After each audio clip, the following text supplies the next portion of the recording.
What's up, everybody? How are we doing today? Welcome back to another live stream here on Suns Digest, where we're going to be looking back at this Suns team from the past week, diving in, looking at them for their future week, and overall going over the state of the Phoenix Suns as they're ultimately in a tough position and have been for this last couple of weeks. But with the season closing in on this team and with them needing these wins more and more evidently, this season could be shrinking right in front of us. So we got to get into it. We got to dissect and break down everything about this Phoenix Suns team.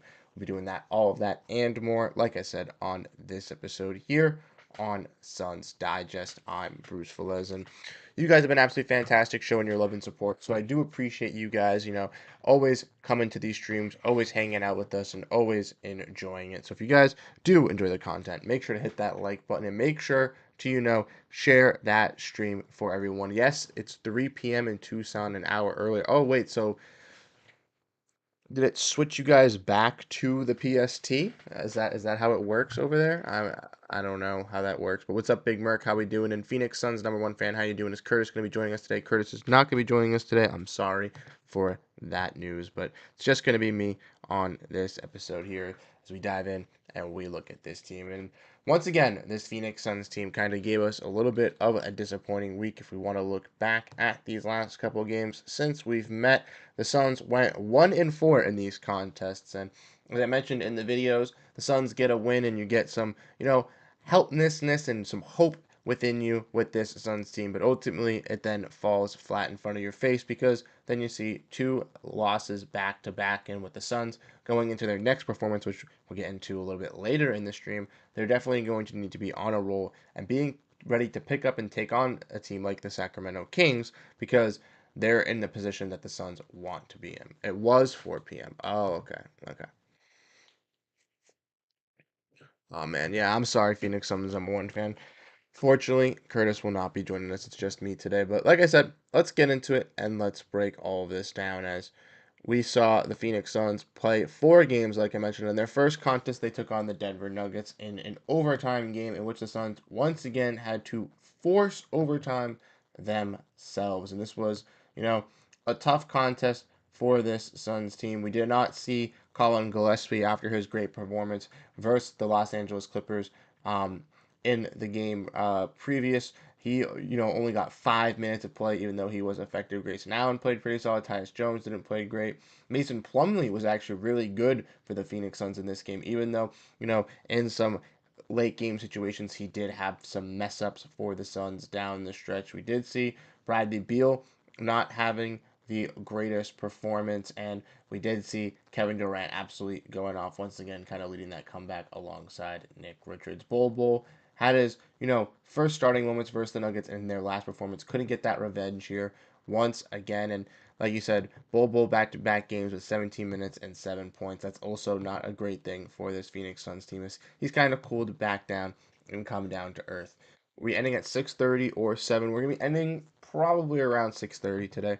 Probably be a 30-minute stream for today, but the Suns did get a win this week, which was nice when they took on the Mavericks on ESPN.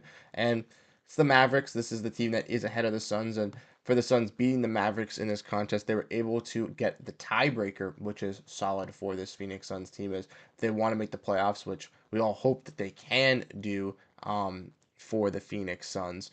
Will we need to win these big kind of games to get these tiebreakers because they have been losing in an abundance. And even though the Mavericks are beaten up. They, want to look at their roster, no Kyrie Irving, no Anthony Davis, you know, not many people that were readily available for them. They hung into this game with, Najee Marshall, Klay Thompson, obviously shooting lights out, Dante Exum playing pretty well and being able to run those small ball lineups for where the Suns here.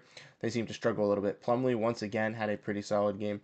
Grayson Allen was very effective for the Suns in this matchup, and we saw the likes of Devin Booker, Bradley Beal, and Kevin Durant sharing the ball, distributing it pretty well, and playing very solid alongside Nick Richards, who was able to hold his own on a little bit of a smaller team in the Mavericks with 14 and 9 rebounds.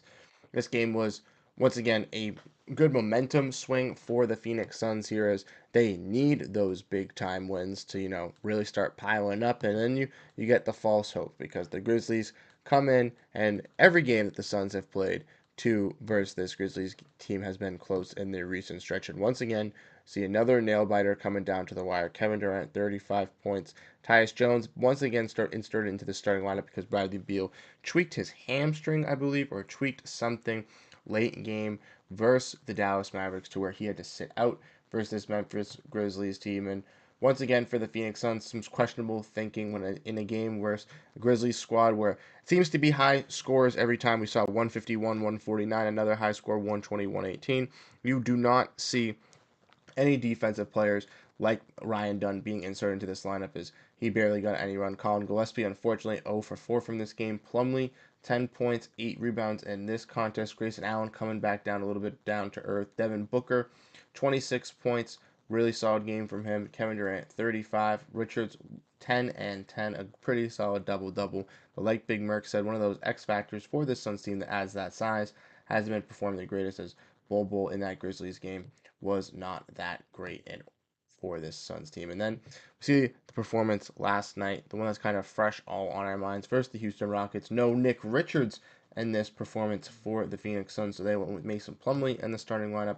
As he was their only readily, really available center, and he obviously gets ejected early out in the game for getting into that scuffle with Steven Adams, which leads the Suns to be a little bit short-handed in that position. But guys like Bol, who tried to step up, didn't really deliver the punch. But a guy like Oso Ighodaro, who had kind of been, not really seen in this Suns rotation over this last couple months after Nick Richards had came into town. 28 minutes of play, 100% from the field, 6 rebounds, 4 blocks, and a total of 8 points. Alongside Ryan Dunn, who actually got some meaningful minutes, more than 10 in last night's game, where he got 2 blocks, 2 rebounds, and 4 points. Not the best shooting from the field, but we like to see that. Devin Booker, 19 points. Bradley Beal, 25.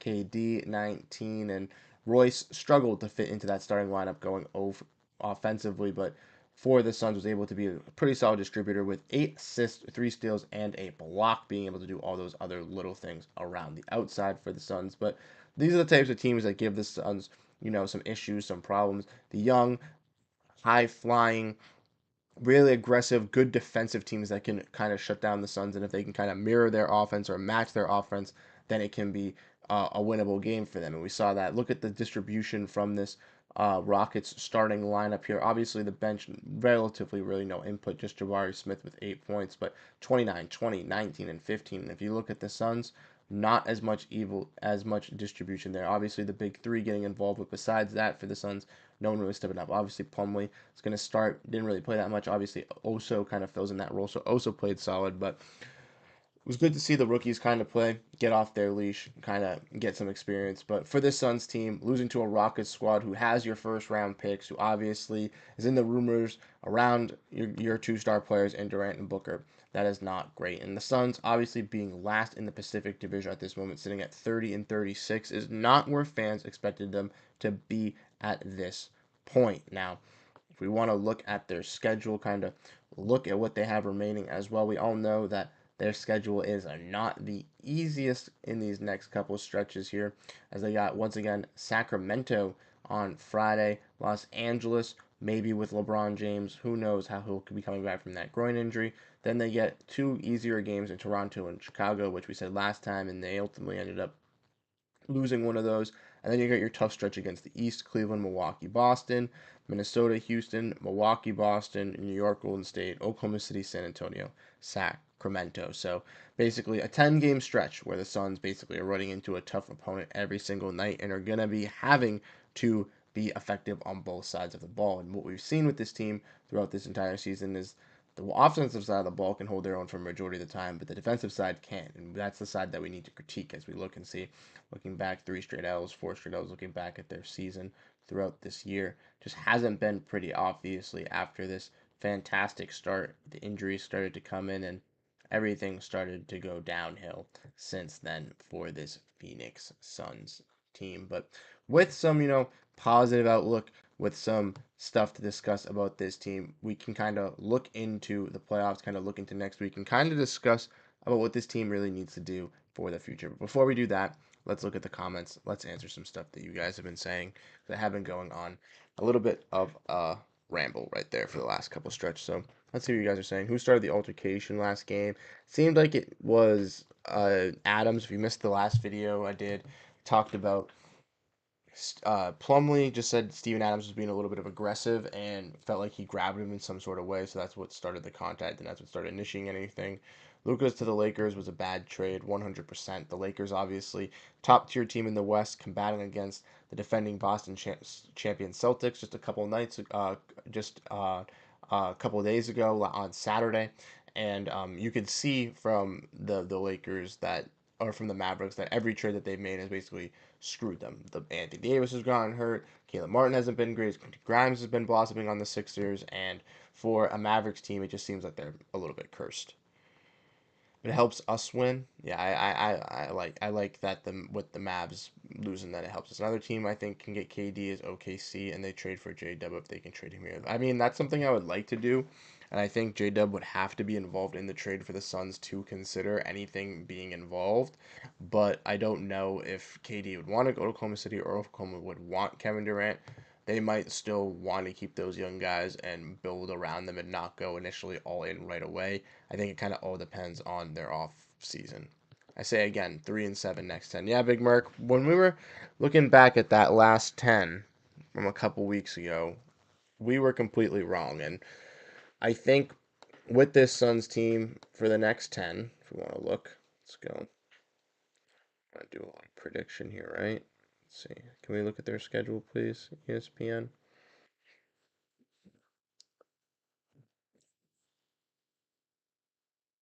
Sacramento, Los Angeles, Toronto, Chicago, Cleveland.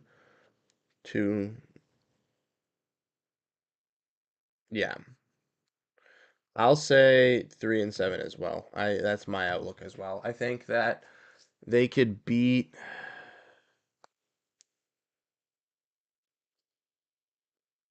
they could beat Sacramento, probably Chicago and Toronto, and that's it. Those are the only I think three.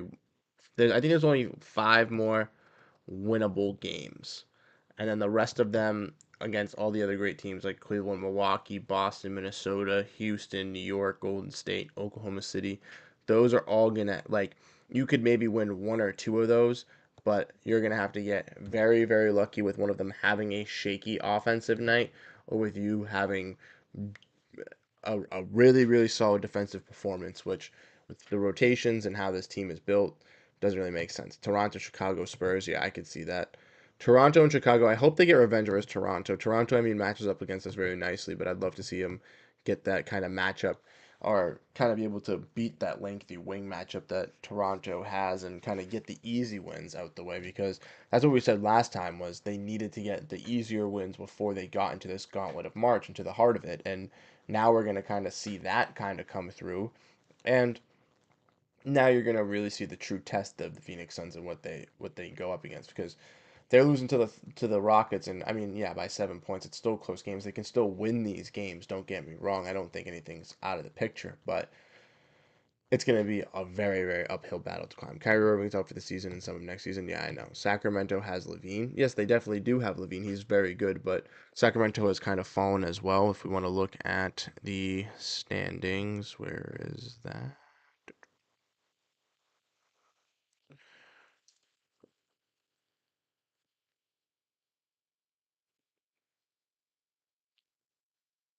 All right. If you look at the Western Conference here, which you guys can't see.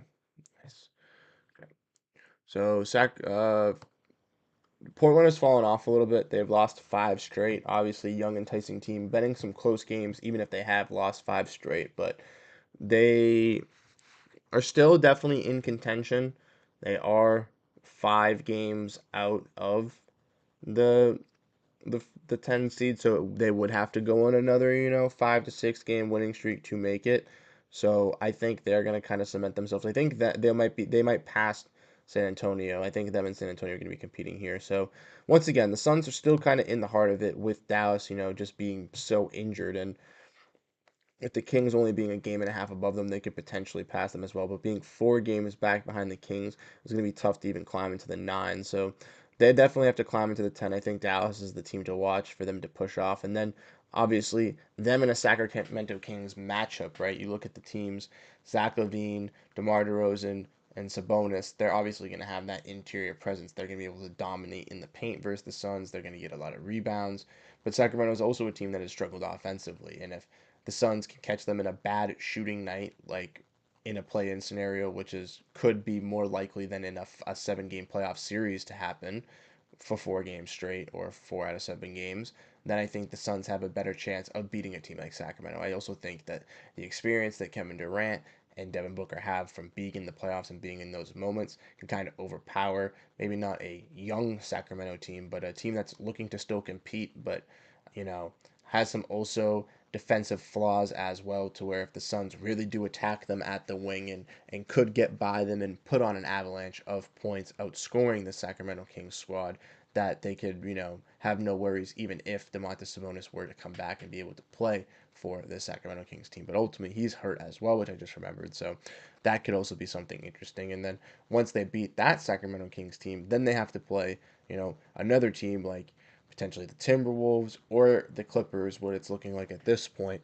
to make that, 8 seed. And maybe it is the Clippers because if you look at the top half here, some of these teams are, kind of setting themselves apart. But if you look at the Clippers have James Harden. They've been really good.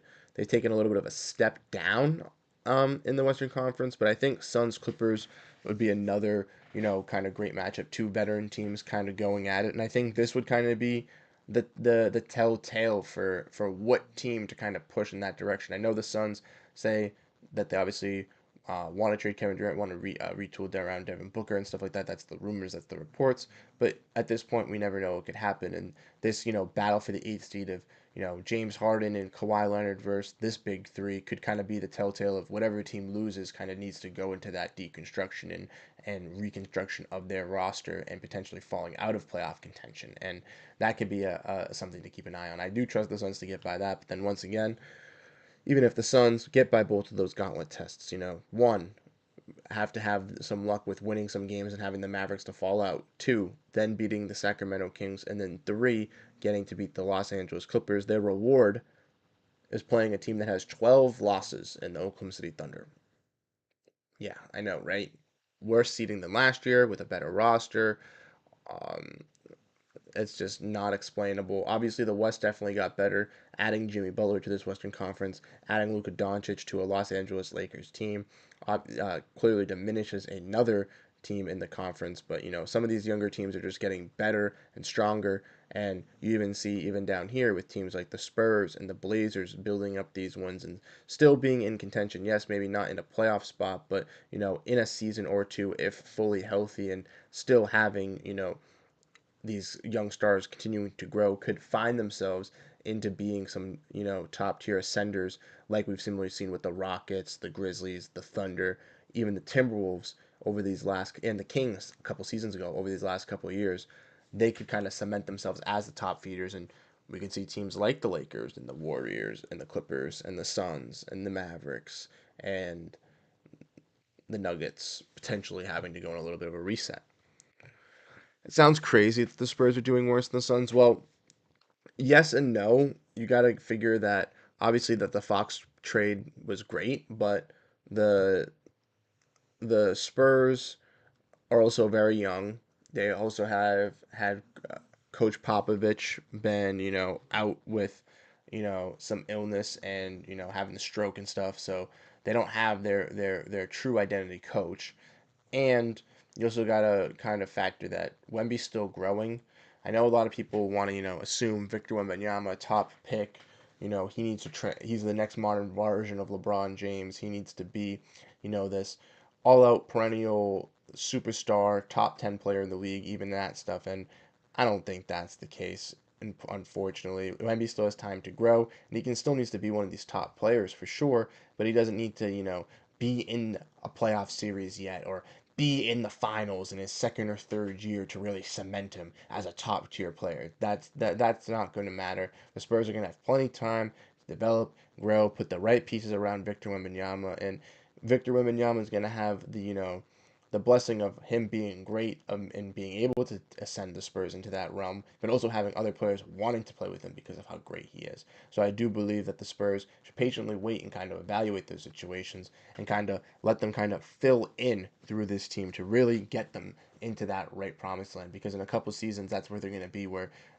for 4, 5, 6, 7 years, the Spurs are going to be, the modern day Warriors or something like that.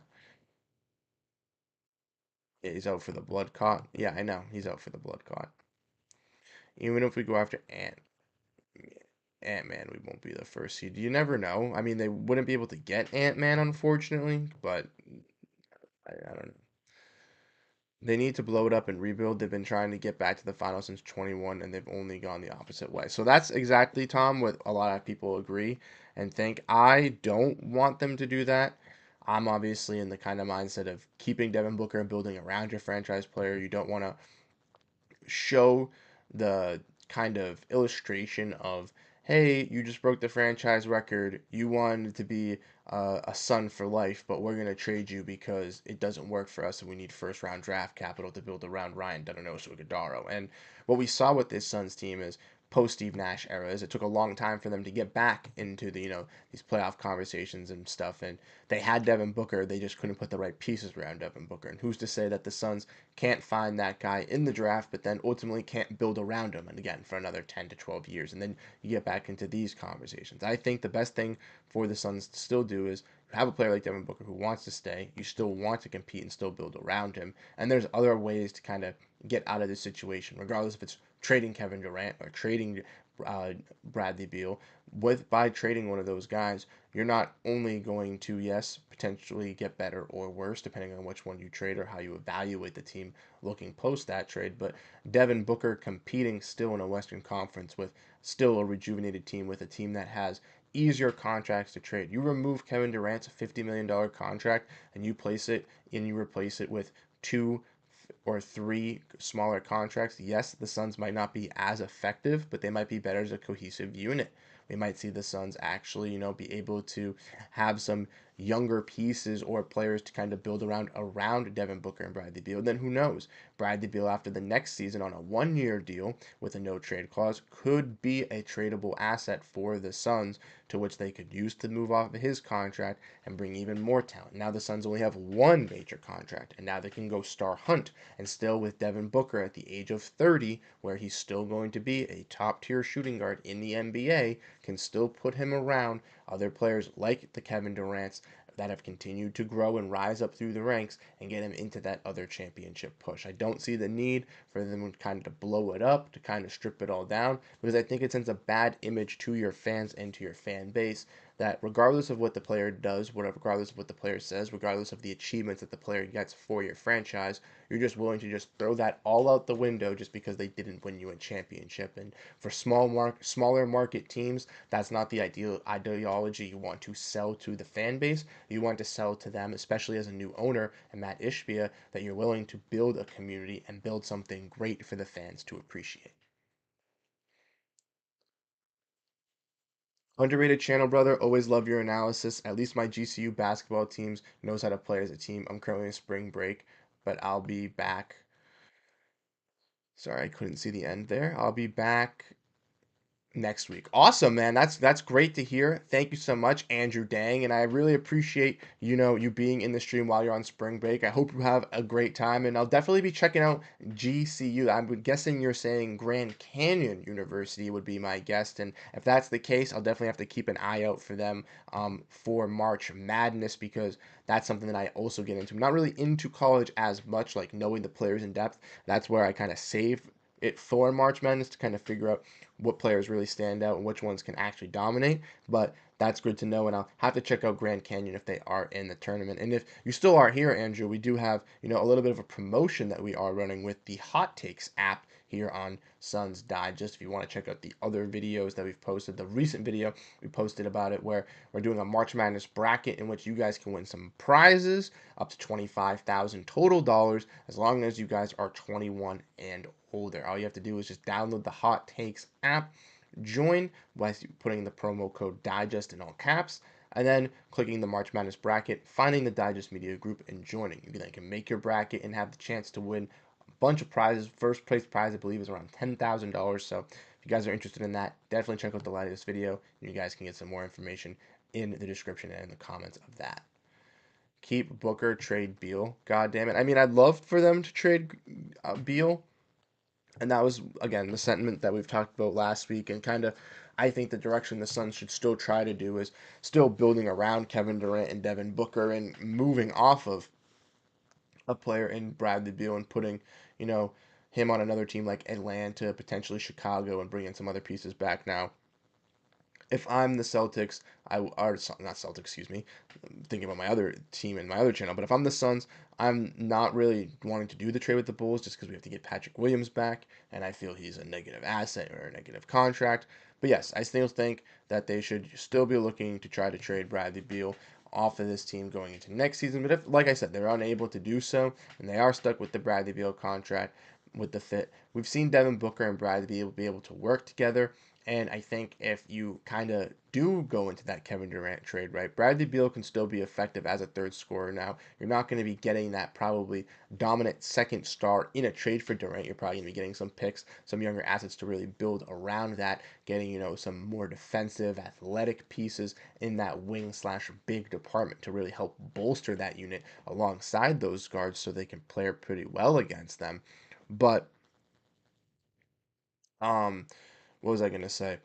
You're not so Beal will have to kind of rise, and maybe this team will still look maybe not the most effective offensively, but will be a little bit more level-headed going into the season. But like overall as a basis, kind of dynamically offensively and defensively, and that's something that you can kind of see if they look to trade Kevin Durant. But if they do look to trade a player in Bradley Beal, I think they would go out and still get those defensive pieces to put around KD and Booker, so they still have those offensive guys to really go off and help out this team. You don't watch college hoops? No worries, Big Mark. Don't have to sign up if you don't want to. Just an option for you guys, always. Um, Trade Beal to Chicago. Tyson Grant Foster for GCU scored one of his career highs. Came off his heart surgery years ago, I believe now, but playing really well at a high level. He's He's an NBA eligible. He's 24 years old, same my age. Oh shit, crazy. Damn. Okay. I'll have to look into Tyron Grant Foster. I definitely have to look into it. Beal isn't going anywhere. I don't think so either, Big Merc. But I'll have to check out. I'll have to check them out. And you said they were in the tourney last night. Okay, so they were in their group tourney, right? So you said It's Grand Canyon, right? That's what I think. Grand Canyon University. Nope, not that. Basketball. That's what I want. Right? So they played what conference are they in? Mountain West? Okay. Mountain West tournament.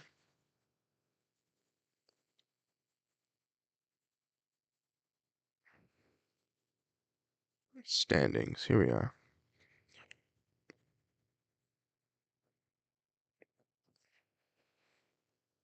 Let me find this.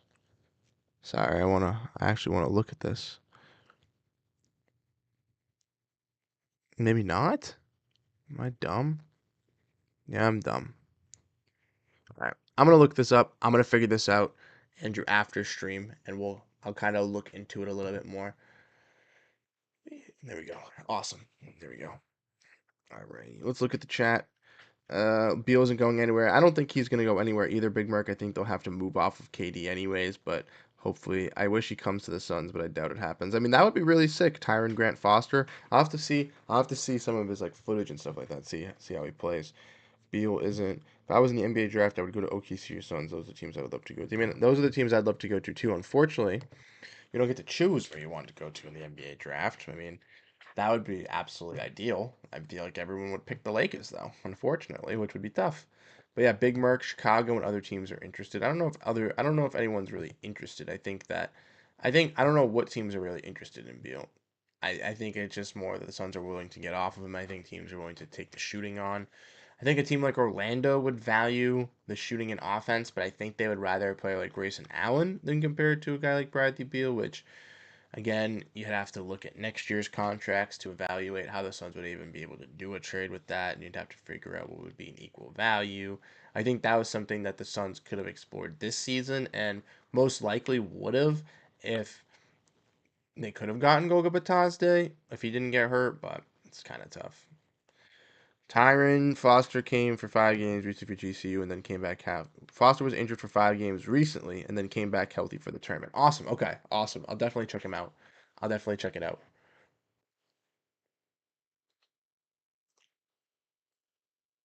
Yeah. The Antelopes, correct?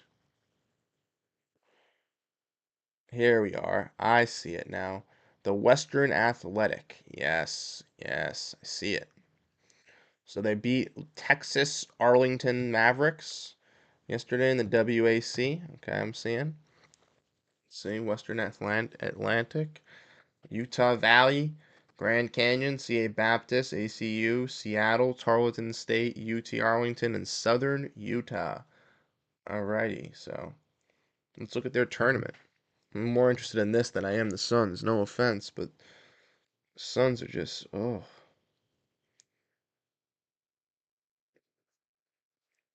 It's gotten to the point where I just want this like I'm not trying to be mean when I say this, but like I appreciate basketball. I like watching basketball. I want to watch Kevin Durant. I want to watch Devin Booker. I want to watch these players, but the display of basketball that we see every single night is just not fun. You just know the outcome going into the game 85% of the time. Regardless if the Suns are up 20 or if they're down 20, they're going to lose the game even if they bring it back in any slightest of light, and you just kind of just don't feel like you're getting what you're supposed to be putting into it. And with basketball, that's what you want to feel. You want to feel the excitement, the enjoy, all that stuff. And it's just really tough that we're not able to kind of get that with this Suns. And it's a multitude of things that kind of really have resonated with this. You know, the underperformance, the injuries, the rotations, the drama that has been ensuing with the team from the trade going pursuit before the trade deadline and after the trade deadline. And I think just a lot of fans, including myself, kind of want this season to necessarily kind of be over for the fact of we can just kind of get out of this headache. And even if it causes more headaches and more issues down the line, at least we're kind of done. Is Dan Marwood still the coach? I don't know. I do feel bad for Beal, but it's really his fault. It's the Wizards. It's not really his fault. It's the Wizards to blame to give him the ridiculous contract. I wish he was valued here better if that didn't happen the way he did. Yeah, I agree, Andrew. I think that, and I've talked about this with Bradley Beal. I think, a lesser of two things. I think it's one, if he didn't have a no trade clause and 50 million, it'd be a lot easier. And you could argue if he didn't have the no trade clause, he would have been traded already. And I can tell you that for sure because there would have been teams like Utah, Brooklyn, Detroit, not Detroit, but teams towards the bottom of the Western Conference or Eastern Conference, potentially even Washington, that if he didn't have that no trade clause, that would have taken him back. They would have said, "We'll take him back. We'll give you, we'll help you facilitate this deal. We'll take Bradley Beal on," because they would have gotten the incentives of the draft capital and getting all those draft picks. Now, if you were completely remove the no trade clause, now if you still have the trade clause, right? And you look at, and that's just him at 50 million because some team's going to value him as, he could potentially bounce back. We could potentially flip him, yada, yada, yada, because there's no trade clause. It's easier to move the player. The no trade clause makes that so restrictive for the Suns because they couldn't do that. They couldn't flip him to a bad team to get Jimmy Butler or any player or two or three players, regardless of what they wanted. They could not do that specific type of move. And with the $50 million, if you still have the no trade clause, but you would drop the price tag of Bradley Beal to, maybe a 25, potentially even $35 million player, it's a lot more attainable for teams to be willing to take on that contract because now, when you're a second apron team like the Phoenix Suns, there are a lot more players that are readily available for 20 to $25 million, or two players that could be taken on for 12 and 20 for 12 and $13 million that would have been easily accessible for the Suns to reintegrate into this team. The kind of bad combination, like I agree with you, is the no trade clause. And if there was 50 million, or if there was only one of the two, then I think he would have been traded, and I think it would have been bad as a contract. But the ultimate, kind of double negative was having both, was having the 50 million and having the no trade clause, because the 50 million obviously doesn't represent the quality that he can bring on the court, because he is kind of hurt occasionally, basically every other night, and he's not a number one or number two option on a championship team anymore. And the no trade clause obviously hurts, because then he can't be, flipped or dumped potentially to another team, or for another team to take him as a salary dump and looking for the potential to flip him in the future to moving him to another contender, because that's something that would be so much easier. All the teams Beal wanted to go to were, teams like that were really talented: Miami, Denver, Milwaukee, all those types of things as well, right? So you kind of evaluate that for a player, in Bradley Beal. If he didn't have the no trade clause, he could have been flipped to Utah or Washington, and then after this season, or even potentially at the halfway season of next point, if he looked really good on those teams or had a little bit of a reinvigoration of being an offensive threat, he then could be traded to one of those squads. But both of those negatives ultimately rule it out. I do want to give you guys all an update. Don't know if you guys saw, but I just got the notification. De'Aaron Fox, season-ending surgery. De'Aaron Fox, season-ending surgery. So we were discussing, the breakdown of the divisions, looking at all that stuff. The Spurs, 27-37. With no Fox, no Victor Wembanyama, this is a clear set tank for the Spurs for the rest of the year. Obviously, it's kind of tough that both of the guys are out and that they have to do it this way, but they obviously have their two stars for the future. Would rather have them be preserved and ready to go for next season with the other guys that they put around them, or the young guys that develop around them. So this does make it a little bit better, even if it is for injury wise, which, I don't want to root for injuries or cheer for injuries, because that's not something that we do here ever. We always want these players to be able to stay healthy and to compete. But if if the Mavericks and Spurs being injury riddled is going to allow the Suns to get into the play-in, then it at least helps the Suns to try to get that playoff spot. So I don't see the Spurs passing them. The Blazers, with this 5-game skid, still sit 2.5 games back. Still are possible to pass the Suns if they go on another one of those win streaks that we've seen over the last couple of weeks. But I truly do believe that it's a kind of a competition for that 10th spot between the Mavericks and the Suns, and we'll see if the Suns can kind of get that life to kind of catch that and bring that back there. But we're going to look at some more questions, go over the prediction, and then we're going to say goodbye for the stream. But let's look back. Who would win Rookie of the Year this year? I think it's going to be Stephon Castle. He's been the best rookie on one of the, young teams in the San Antonio Spurs. He was in the dunk contest. Tremendous two-way player for the San Antonio Spurs as a playmaker, as a shot creator, as a distributor on the offensive side. But not only that, as one of the top-tier defenders, really great shot blocker, can get some big steals. Very, very dynamic on both sides of the floor. Athletic. Really liking what Stephon Castle brings to this Spurs team. Glad they didn't trade him for De'Aaron Fox. They were able to hold on to him and kind of build around him alongside Fox and Victor Wembanyama. I'm really liking that for them. I do think that Matas Buzelis is another rookie to kind of be in that conversation. He's obviously been very, very solid this season. And we all know, Jared McCain would have been in that conversation if he didn't obviously get hurt in, this year, throughout the year. We need some first round picks back. Who would be the best player to get to the Suns, to go to the Suns, in your opinion? Are we talking star player or role players? Personally, I want them to keep KD. So, I mean, if you're trading Beal, that means you're not getting any star back, because we're not trading Beal to get stars. We're trading Beal to get role players, or players to play a role to fit around stars, or players to play a role, basically. Not a role player, but someone to fit into a role.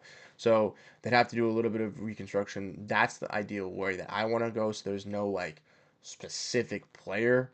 I mean, I'd have to kind of wait for the reports of the teams that Beal would be interested in going, and I'd have to wait for that. Now, if they go what I think they're going to do in trading KD, then I think Houston's probably the best option, just because they have our picks and they have young pieces in Cam Whitmore, Jabari Smith, Tari Eason, all these players that who knows who they're potentially going to be willing to give up or want to give up, or anything like that in that knowledge. But if you're adding Kevin Durant, yeah, for Beal and KD, we're trading both.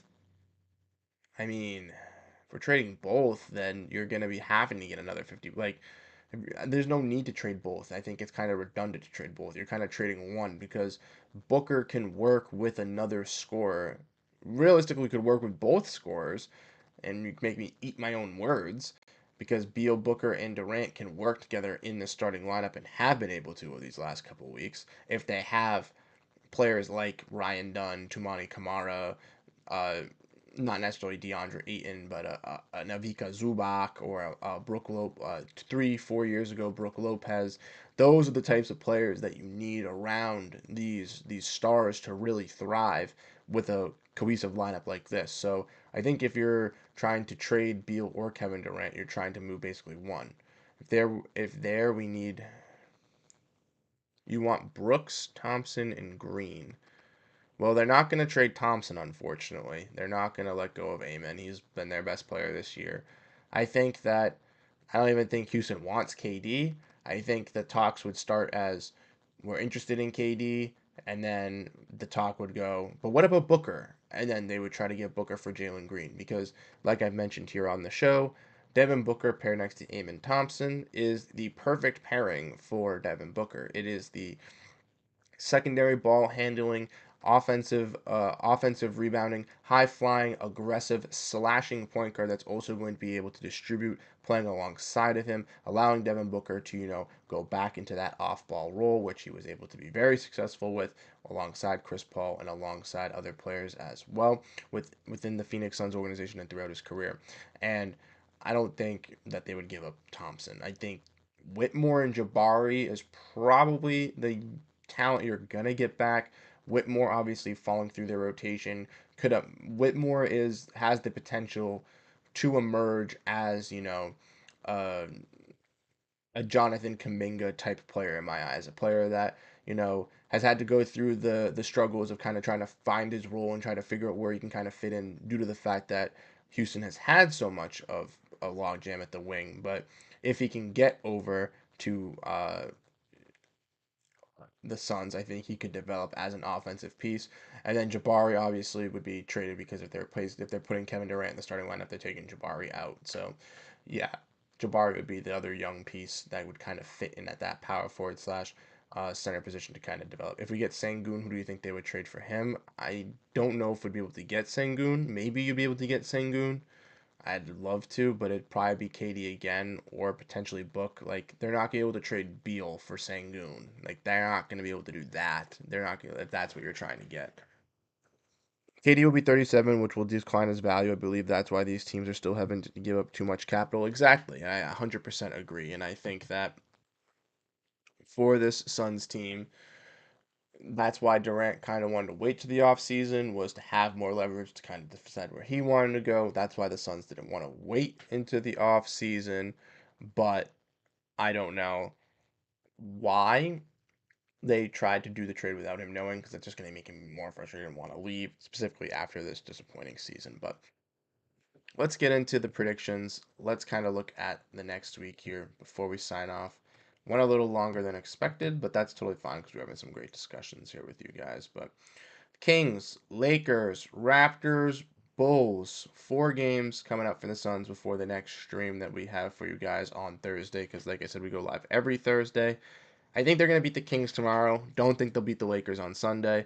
And then I'll say that they'll most likely split that Raptors Bulls series once again. I'm going to go with them beating the Raptors this time, but unfortunately losing to the Bulls. Let me know what your thoughts are down below in the comment section. 2-2 split for this playoff series. I'm going to be checking out the Grand Canyon Lopes or Lopez, however I pronounce it, as they got their big games coming up this week. And our boy Andrew Dang here was letting me know about them. So definitely keep an eye on Grand Canyon. They have their next game, I believe, tomorrow at 11:30 p.m. A little bit late, but I definitely will keep an eye on them. They got their semi-final game in this tournament, it looks like, so should be exciting. Definitely keep an eye on the Phoenix Suns as well. Like I mentioned, they'll be taking on the Sacramento Kings tomorrow, and let me know your thoughts down below in the comment section how you guys ultimately feel about this Suns team. Like I said, hasn't been the greatest season so far. A little bit of a tough, rough predicament that the Suns are in here, but hopefully they can kind of pull themselves out of it and be able to be in the bright lights soon. Like I said, thank you guys so much for tuning in, and I'll catch you guys in the next one. Have a great rest of your night,